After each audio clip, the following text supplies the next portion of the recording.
Okay, so just to introduce everyone, I think you all know who each other is at this stage, but we've got Andy Wilson, who was in the Passage group from Manchester, Martin Moscrop, who's still in a certain ratio many years after they formed, and Janine Rainforth, who was in Maximum Joy and released an album under Maximum Joy about 2 years ago. Is that right?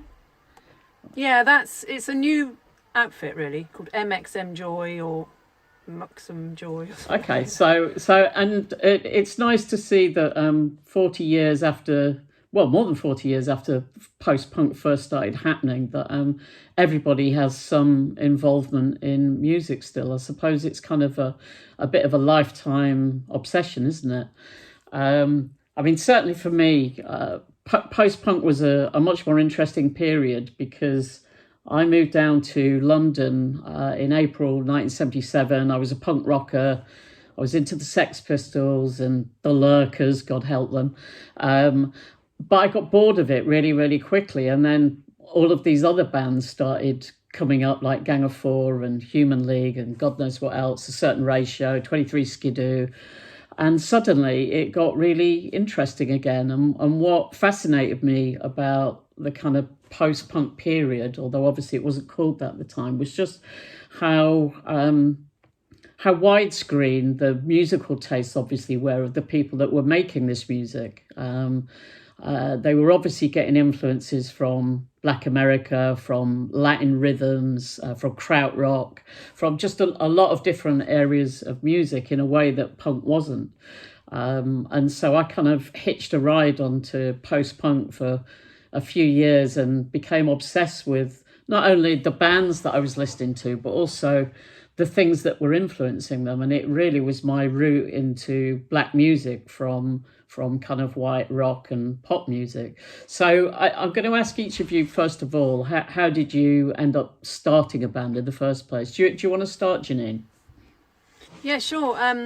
So I started the band just because that's what I wanted to do. I mean, I can't really think of another way of saying that. I'd been wanting to start a band for a couple of years before I actually started Maximum Joy, and I've been trying different sort of variations. And so when I bumped into the saxophonist that I started the band with, it was a good moment because he'd just come out of the Glaxo Babies and he wanted to start another band. So the energy just took off really from there. Right. Yeah. And you were kind of formed essentially out of the pop group and Glaxo Babies, weren't you? Yeah, I mean, the saxophonist was from the Glaxo Babies and the Glaxo Babies had sort of folded. So then we recruited the drummer and the bassist from Glaxo Babies. And a bit later, we recruited the guitarist from the pop group because the pop group had sort of folded as well. Yeah. Right. Martin, what about you? Yeah, I mean, punk was a massive influence on starting a band because it was a do-it-yourself attitude that made you want to start a band and made you realise how simple it was to start a band. And I suppose, you have to really love music to want to start a band. So the punk thing died, like you said, very quickly. So we soon went back to stuff that was happening just before punk because the post-punk thing wasn't happening yet.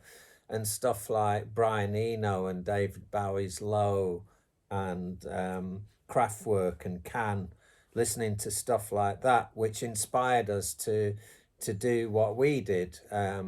So quickly wiped away the musical influence of punk because it was the attitude that was the influence. And then it sort of imported all these things that were going on before punk and reggae and dub and that sort of thing, and really got into that. And I mean, obviously Manchester was one of the kind of hot spots at the time. There were a lot of bands coming from Manchester. Did it feel like there was a kind of a revolutionary fervour, for want of a better description? Yeah, well, Andy will know this. At the time, there was a thing called the Manchester Musicians Collective. that gave everyone the opportunity to do a gig.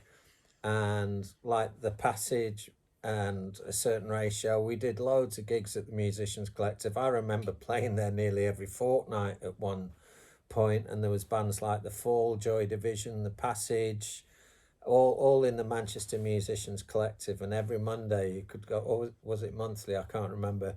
You could go to band. No, it was weekly. Band on the Wall, and watch really good bands. And that really helped that post-punk movement accelerate, really. And people just used to go to gigs all the time because there was so many gigs on, and that really helped. But what about you, Andy? I mean, I know you're from the same city, so I'm sure there's a certain amount of crossed experience. But Oh yeah, I mean, well, I'm a little bit younger than a lot of the better known bands out of Manchester because I was born in '64. But the first band I was in was 1979, which was a typical kind of punk band in that we couldn't really play any instruments, but had a lot of energy. And it was actually an all-girl group. But when they got the first gig, the singer bottled it. And it's like, oh no, we didn't actually want to do any gigs, which because everybody seemed to be in a band at that time, and most of them just had a name, you know. So that was my first band, started in '79, and I got a bit of a name from that because I used to wear a dress and boots, and it was all very punky. And then kind of moved on into a bit more a group that was next group was very influenced by a Certain Ratio actually, because there was the guys, Martin and the other boys, they used to make tapes, brilliant cassettes. And a lot of, apart from listening to John Peel, a lot of the musical education that you could get at that time was through mixtapes that people would pass around. I can remember I had a few came from Certain Ratio of like American funk and jazz funk. And it was all, there was the musical that we were listening to. It was evolving very quickly. You know, soon got bored with the kind of punk rock thing and Sham 69 and Angelic Upstarts and all that shit. So it was like, what interesting music is happening. And going back, I was hanging around with a lot of older people in Hume who were introducing me to things like Can and Captain Beefheart and Velvet Underground, and then a lot of black music, listened to a lot of reggae. But it was as Martin says, there was so many. I would go to like 3 gigs a week in those days. There was so many good bands to see. People coming over from Liverpool, all the Bunnymen, Teardrops, War, La, and then from Sheffield and Leeds were playing in the Factory of the Russell Club in Manchester a lot. There was a lot of live music and a lot with just taking in influences from all over the place, really. So the punk rock was just a kind of like the Big Bang, if you like, that, as Martin said, made it, you realise that it's not that difficult to start a band and to pick up an instrument and make a noise. And there was a demand for it as well. So, and then the Passage, I was asked to join the Passage, which was already, by that point, had recorded their first album, hadn't been released, but it had kind of, everyone had fallen away, except for Dick Witts, who was a founder member. Passage started as a kind of offshoot from the Fall, with when Tony Friel, the original bass player, fell out with Mark Smith, and started the Passage with Dick, who was their kind of de facto manager. And it was tied in with the Manchester Musicians Collective, which was very a kind of collectivist ideal. A lot of cooperation, working together. We used to have meetings in a pub once a week, and then there was bands would take it in turns to play. So Manchester, is a big city in some ways, but the music scene, people would know each other and help each other out, playing in different bands. It was a very exciting and very fertile time. Who established the Manchester Musicians Collective? Was it a group of people? Yeah. There was a guy called Frank who was a bit of a hippie with long hair. It was quite funny, actually. We used to meet in the Sawyer's Arms, a pub in Manchester, and you just used to decide who was going to play over the next few weeks. But like Andy says, it was a real collective, so I don't think anyone really was in charge. I suppose that's a collective, though, isn't it?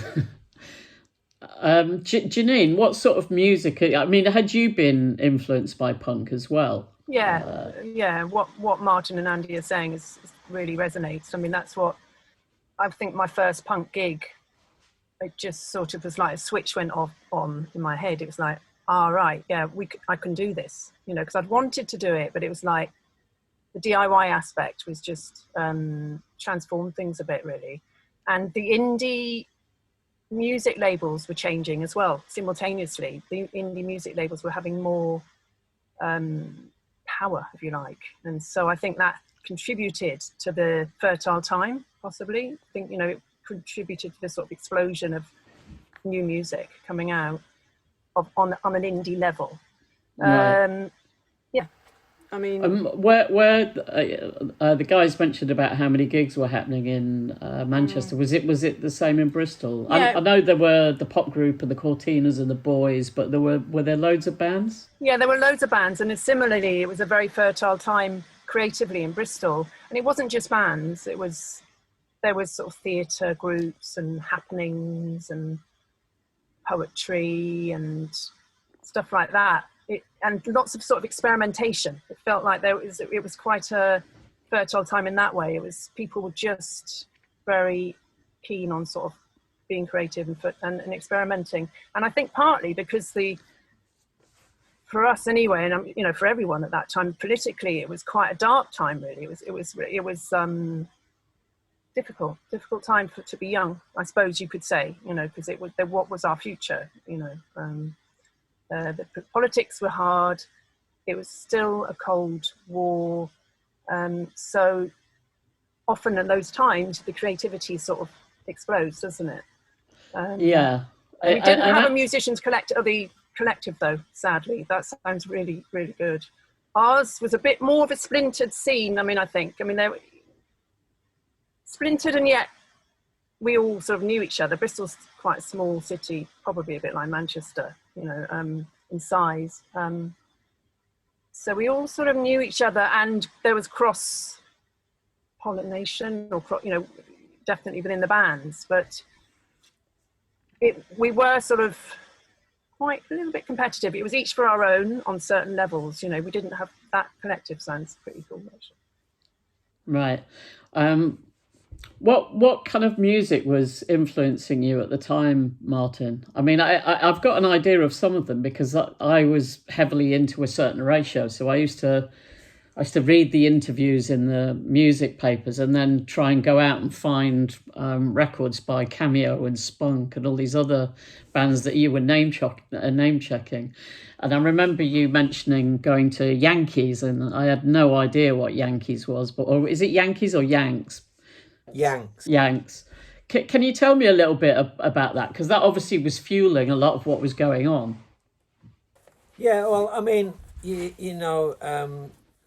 mentioned Bristol and the music scene there. Bristol and Manchester are very similar in that they've got very diverse population, and a lot of black music coming out of those cities, which when you mix that in with the punk and stuff like that, it churns round and something comes out the other end that's quite unique. We were going to a lot of clubs like Legend in Manchester, and seeing DJs like Colin Curtis, and going to clubs like Hugh and Clark, and starting to like jazz a bit. And we were listening to Brazilian stuff like Airto and Flora Purim, Hermito, Azimuth.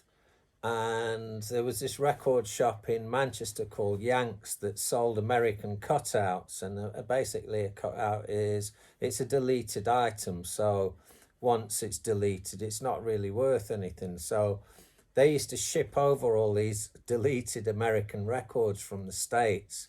And it was just a gold mine of brilliant jazz and funk and all old records. Well, not even old records that maybe some of them might have only been a year old, because the records get deleted pretty quickly.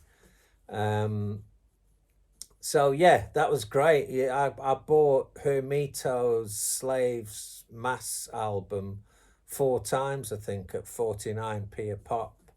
And you just used to pick up so much good stuff from there. So as well as having good resources like Spinning Records and Yanks Records, we also had really good clubs to go to with really good DJs to listen to music. And then you'd hear a tune, you'd go and ask the DJ what that tune was, and then you'd go to Spinning the next day and buy that tune from Spinning.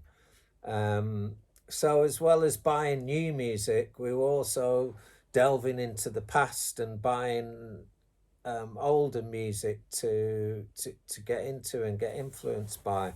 So the resource to be inspired was just never ending, really. And is that how you found Bambara? Yes, there's different stories about how we found Shack Up. One story is a girl that Simon was seeing at the time said that he borrowed the record off her, and then we all learned how to play it, which I think is an element of truth in that. She had really good musical tastes. Ginge, she's called. Hi, Ginge. And that was a record that when Simon heard that, he thought, wow, that's good. And we just got Donald drumming with us, so we had the ability to play something like that. I think it was the first tune that me and Simon played trumpet on, and when we heard it, we thought we can do that because the trumpet riff is 2 notes, did it, and we both played trumpet at school, so it was really easy to play. Yeah, so there was a lot of opportunities to find music off friends, off going to club nights or discos as they were called then, and all the record shops that Manchester had. Right. Andy, what about you? Well, I'd have to say a lot of the same things as Martin, really.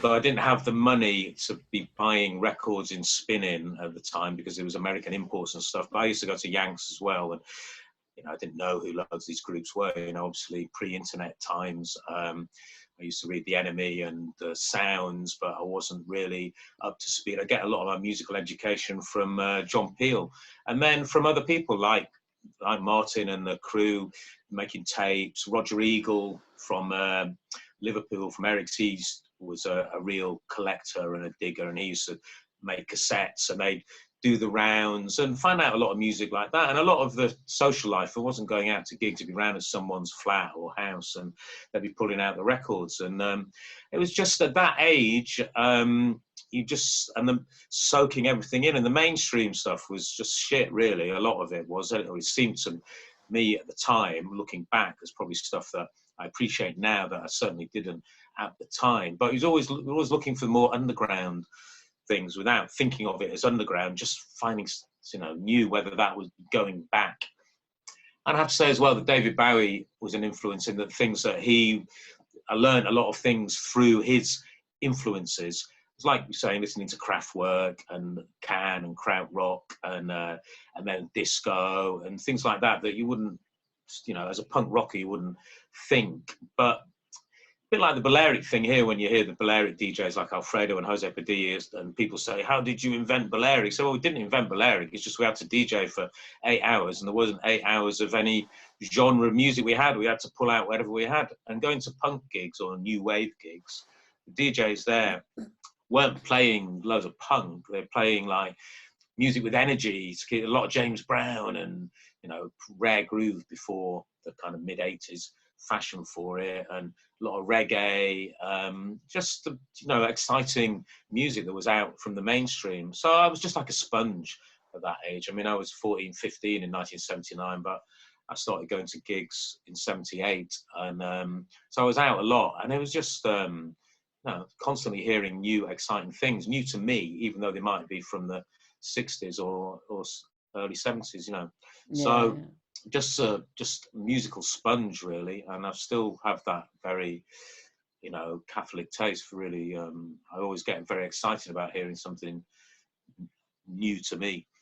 Yeah. What about you, Janine? What was going on? How did you find music, and what was turning you on? Yeah, it's sort of similar. There was a big scene in Bristol. There was sort of they're all centered around a club called the Dugout, and that we used to hang out in and go to. And like Martin says, Bristol had a very diverse population and predominantly black, very, very large black population. And we lived in the black people's area, if you like. That's where I lived, where a lot of black families lived as well. And so dub was just everywhere. And dub really was a sort of big force in our lives. And funk and disco and soul, and also free jazz, actually. We were very, very, very into free jazz. That was a sort of big element for us. And we loved discovering new music all the time. We just loved discovering new music. And that was our that's the way we like to make our music as well. We didn't really stay still in our sound, it felt like. We started, our first single was sort of actually more punky, the most punky single, the track that you've chosen for the compilation Stretch is like quite a punky track. But beyond that, we sort of developed and changed and drew in quite a few of our influences, I suppose, that we would pick up as we went on. And hip hop was coming in from America on tapes. We were hearing, somehow somebody was bringing tapes into Bristol from WBLS radio station and things like that. And we just loved it. We were just like, it was great. And how important was the fact there were a lot of women that had gotten involved in punk? Was that a kind of an encouraging factor in sort of doing what you were doing, or?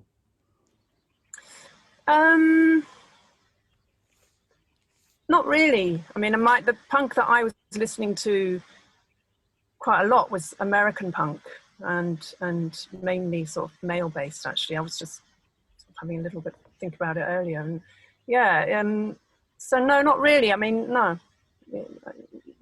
Whilst I had a huge respect for all of those bands that were coming up at the time, X-Ray Specs and the Slits, and it wasn't a sort of factor really in what encouraged me. No. Martin, how did you meet Tony, and what sort of? I'm guessing he wasn't particularly a musical influence on you, but as a kind of a man of the world is possibly a better way of describing his influence. What was he like as a person? He was great. He had really crap musical taste. He liked Neil Young and things like that.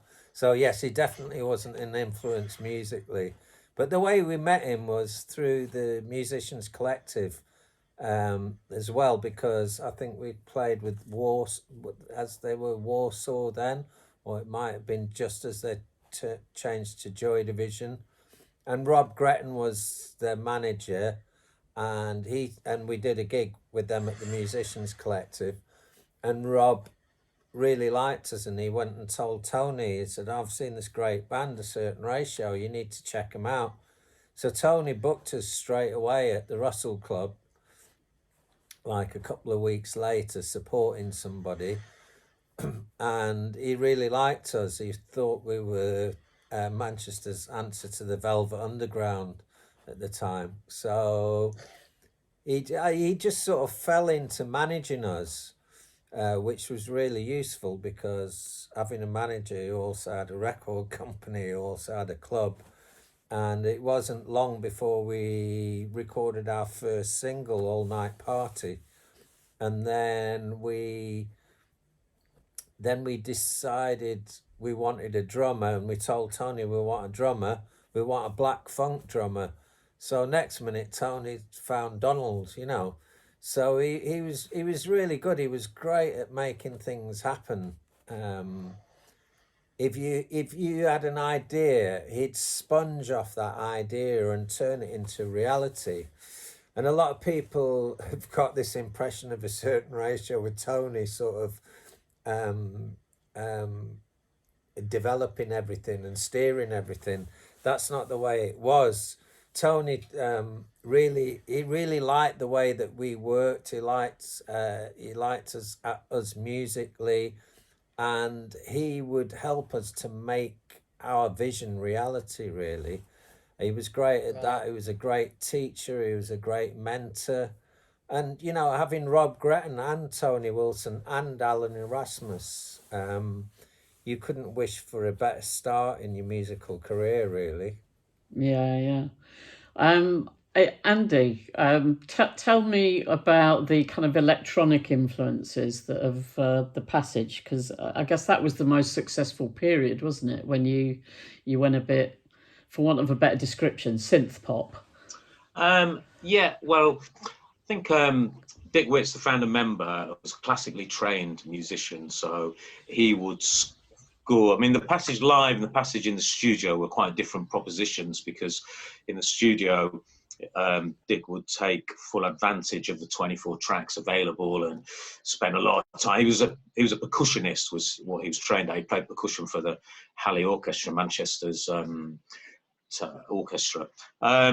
So live, we were kind of a three-piece most of the time, and it was very energetic, and with that bit of that punk energy. I played guitar, there was some keyboards and drums, but in the studio we wanted to take full advantage of what was available. And at that time, synthesizers were becoming affordable, because in the 70s there'd been a kind of expensive thing, Rick Wakeman, progressive rock and all this shit. But then we were very liking Kraftwerk a lot, and Eno's work, and this kind of experimental stuff that Can and Hogazuki were doing with electronics. And but we wanted to make that basically it was a way to make a big sound with just a little bit of equipment.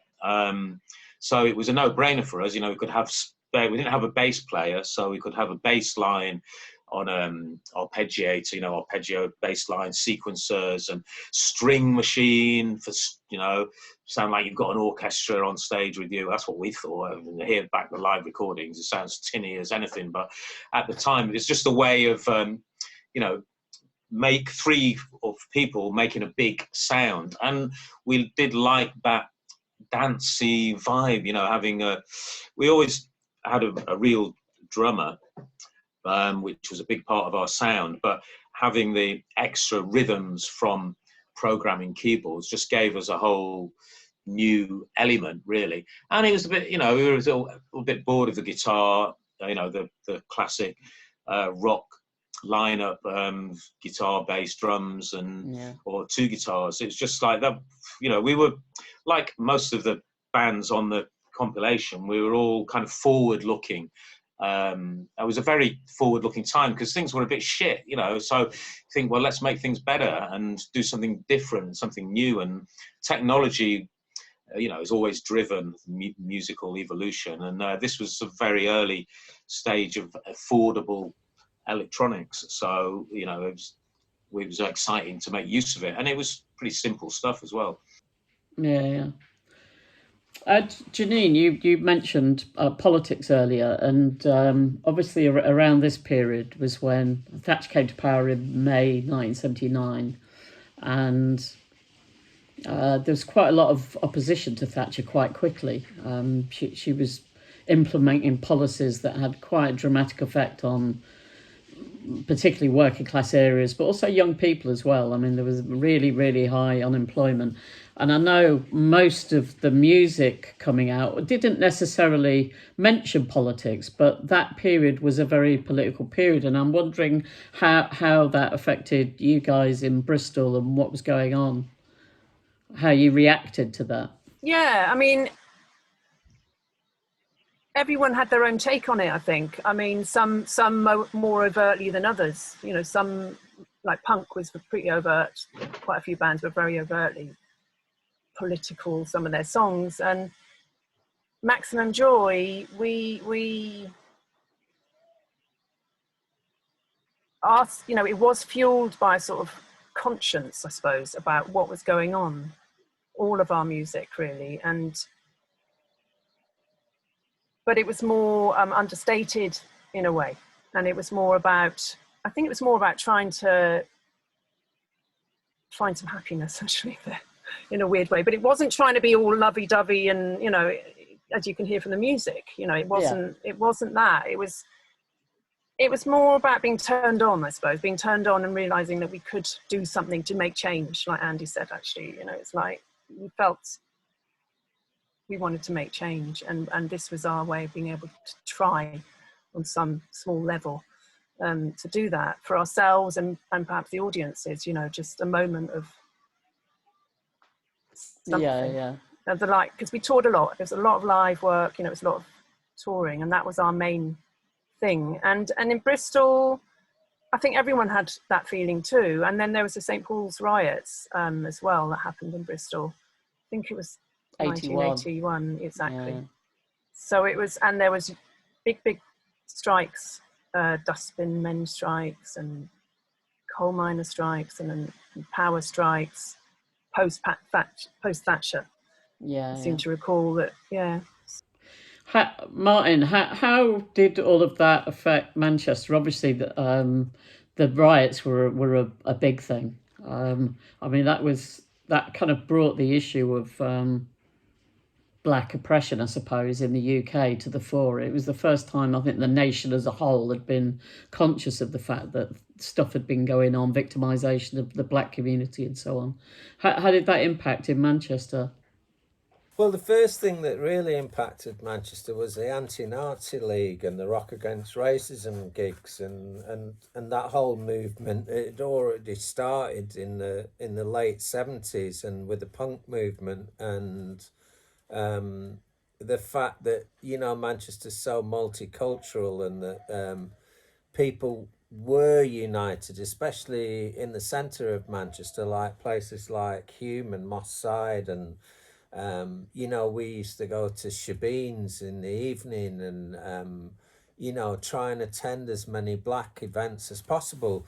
And there was some sort of animosity then, you know, with us being a group of white males in a black environment. Sometimes we used to get sort of hostile, you know, hostility, which was fair enough because, you know, all of a sudden these guys have got these white guys in their shebeen and not knowing who they are, and you know, we worked really hard to sort of dispel that fact that all white people were the same and that some white people were open-minded and that sort of thing. But yeah, I think music had a massive part to play in breaking down all those barriers, and sort of forgetting about Margaret Thatcher and forgetting about politics. We had our own world which existed, which kept us sane and kept us interested and kept us together and kept us as sort of loving human beings, really. Of course, when the miners' strike and that happened, we all supported the miners, and we were putting up posters one evening for the Swamp Children, and the police van stopped and said, "What are you doing? What are you doing putting up posters?" And then they said, "What are the posters?" And we showed them. And as soon as they saw it was for music, they said, "Oh, okay, we thought you were putting up those miners posters." You know, and it just, if we had been putting up miners posters, we would have probably been arrested, you know. So, yeah, there was a lot of stuff going on politically, but I think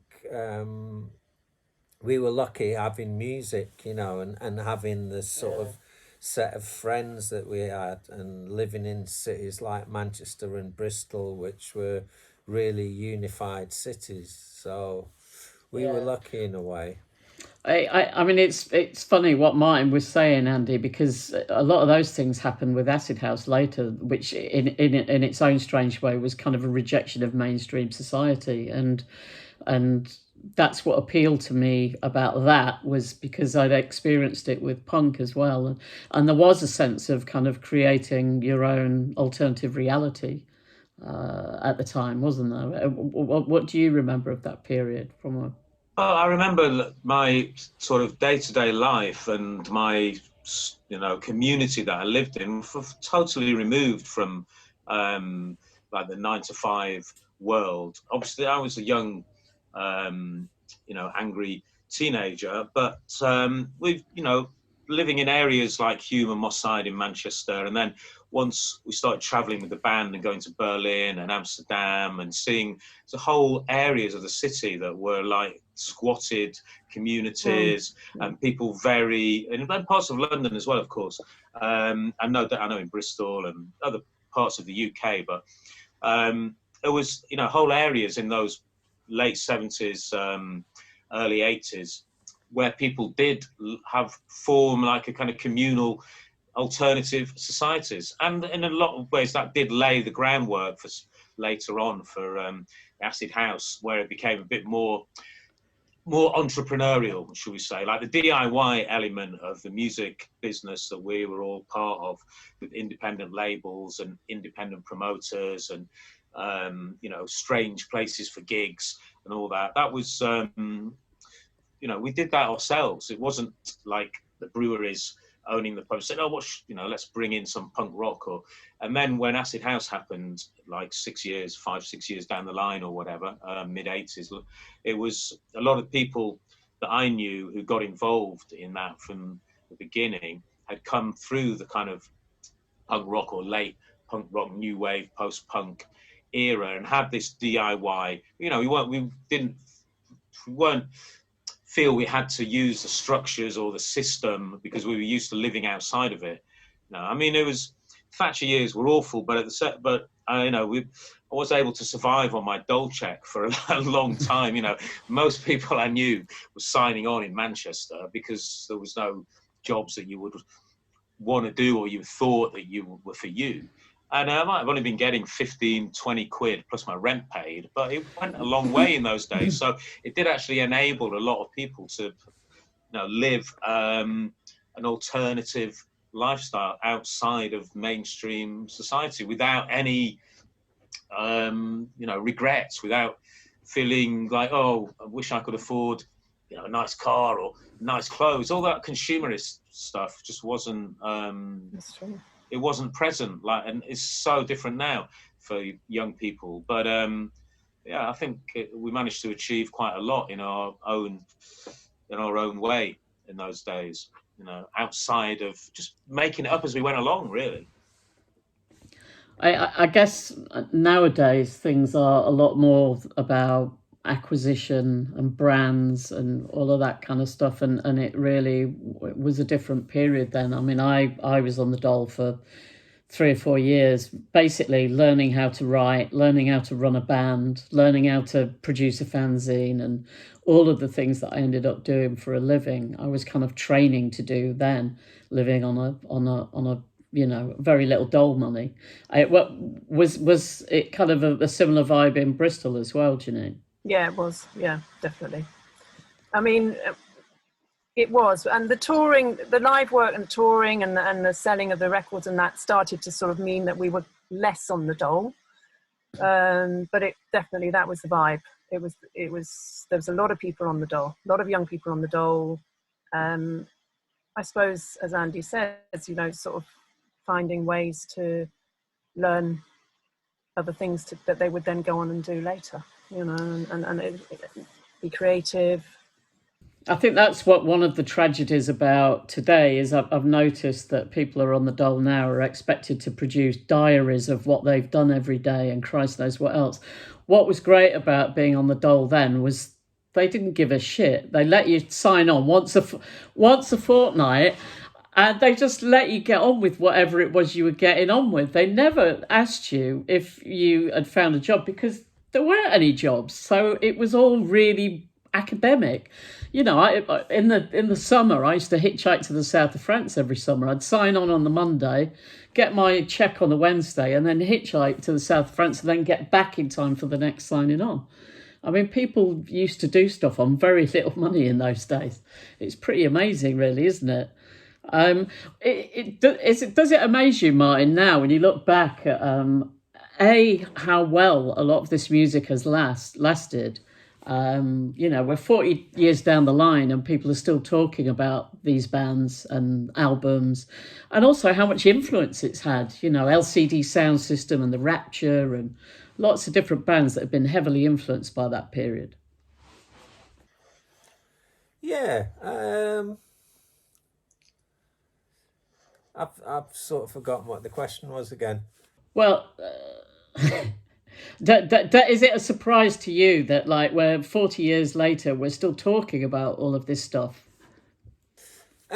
Sort of, but you know, I always think about when I was getting into music and I was listening to John Coltrane and reading books about bebop, you know, and thinking that was years and years and years ago, but relative to say what our music when it started approximately 40 years ago, when I got into John Coltrane, that would have been in about 1979, 1980. He was probably only 14 years old, really. And I thought that music was ancient, you know. But yeah, it does surprise me. But the thing about good music is it lasts forever, you know. I've the two most recent albums I've got. This one by Kayaksa Kubo that I got yesterday it's just Azimuth and it's brand new. It's on Heavenly Records, and it's just like Azimuth, you know. And then I can't even pronounce their name. I got that today. That's a band, a Brazilian band that started at the same time as Azimuth, you know, doing that type of music. And it's just recently been re-released, but it sounds as fresh as anything. And compared to a record that was recorded last year, they both sound like they were recorded in the same year, really. So I think music's timeless. There's another one which is Strata, which is like a new. That's Charles Peterson's new album. Yeah, it's brilliant, you know. But it's just like copying old Brit funk, you know. It sounds old, but it sounds modern. So where do you draw the line? You know, it to me it sounds like now, but it's drawn all its influences from the early 80s. Yeah. Andy, what about you? Well, yeah, to be honest, it does surprise me that, well, it did surprise me. I've got used to it now. It did surprise me that people would still be interested. And I think there was a period where they weren't particularly, or a handful of fans who were probably original fans. But thanks to LTM, I think, you know, James Nice's label, who do a brilliant job at curating and reissuing a lot of music from that era. And then things like this compilation. Yeah, there seems to be a resurgence of interest at the moment, perhaps with, you know, after the bands like LCD Sound System and such, for people who got into them and start looking at their influences. I mean, I find myself doing that. If there's an artist that I get excited about, I want to look, and they have influences that I'm not familiar with, then I'll start looking into them. And maybe that's part of the reason why younger people, I mean, obviously there's a nostalgia thing for people our age who now perhaps can, you know, start collecting again, but for younger people listening to it, yeah, it kind of does surprise me. But as Martin said, good music is timeless, and I listen to music from all eras. It's not a factor in my appreciation for music when it was made, you know. I like a lot of, you know, all of us kind of music heads who spend our days listening to music. I just love to kind of join the dots, really, and like see the relations and the influences and you know, evolution, if you like, of different styles and how it all fits together, because it all fits together. So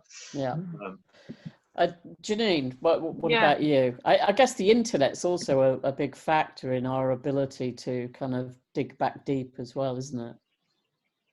Yes, I think the internet can rewrite history if you're not careful. But Yeah, I was surprised. I mean, it was some years back when there was a sort of, there seems to be constant resurgences, I think, with all sorts of things. So when it first started resurging for Maximum Joy, I was quite surprised. But then to revisit it myself, the music was really good, because there'd been a long gap between the time when the band finished and when I'd actually sort of listened to that music. And what's been great has been playing out the tunes and seeing the sort of young audiences taking it on in their own way, and that brings it all to life again in a different way for us. It's good. Okay, well, thank you guys for spending an hour with me, and it's great to have your music on the album, and hopefully I'll get to see you all in person at some stage. Thank you for choosing our music to be on the album. Take care. Yeah, no, my pleasure.